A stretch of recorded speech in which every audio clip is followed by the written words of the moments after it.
हरिओम श्रीराम अंबज्ञ. मी अरुणा वीरा देवचक्के, स्नेहनगर उपासना केंद्र. मी 2004 पासून बापूंकडे आले आणि माझ्या जीवनात मला भरपूर बापूंचे अनुभव आले. खरं तर कित्येक आजारपणात बापूंनीच मला तारलं, कित्येक मुलींच्या परीक्षेत बापूंनीच यश दिलं आणि माझ्या जॉबमध्ये माझी एवढी धावपळ व्हायची तिथं देखील बापूंनी मला खूपदा सांभाळून घेतलं.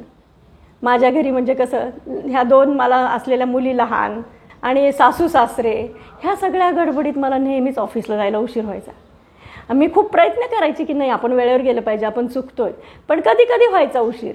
तर असंच एकदा काय झालं, दत्त जयंती होती आणि माझं विंदानमचं पारायण त्या दिवशी पूर्ण झालं होतं. तर मला खूप आनंद वाटला की चला आज दत्त जयंतीला आपलं हे पूर्ण होतोय ग्रंथ वाचून. आणि मग त्या आनंदात मी ते देवाचे आपलं दत्त जयंतीचं सगळं पूजा वगैरे केली, पारायण पूर्ण झालं म्हणून सगळं व्यवस्थित प्रसाद वगैरे केला आणि थोडासा मला ऑफिसला जायला उशीरच झाला.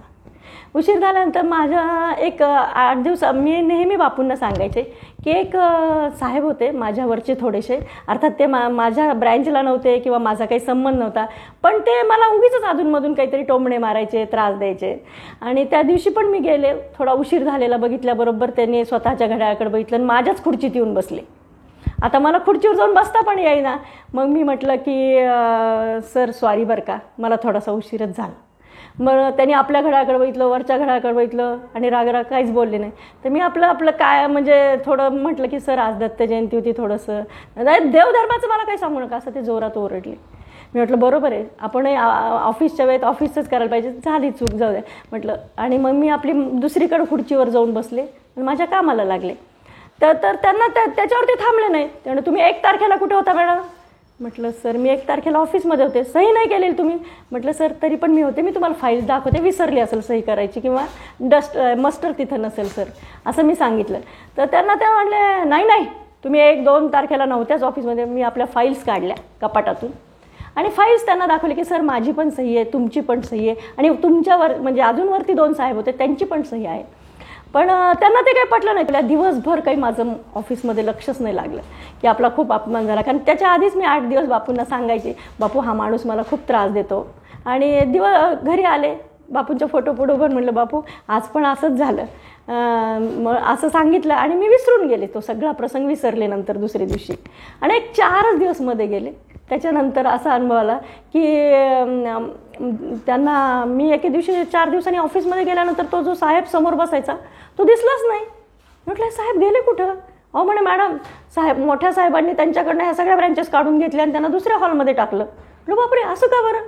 हो म्हणे काय साहेबांना काय वाटलं काहीतरी झालंय म्हणे. म्हटलं बरं ठीक आहे असेल, म्हटलं काहीतरी असेल. आणि मग त्याच्यानंतर मी म्हटलं बरं झालं चला बापूंनी आपला त्रास वाचवला.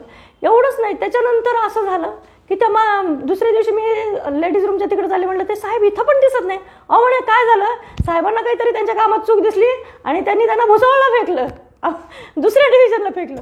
मी म्हटलं वा बरं झालं, जाऊ दे. म्हणजे बापू नकळत आपला त्रास गेला निघून.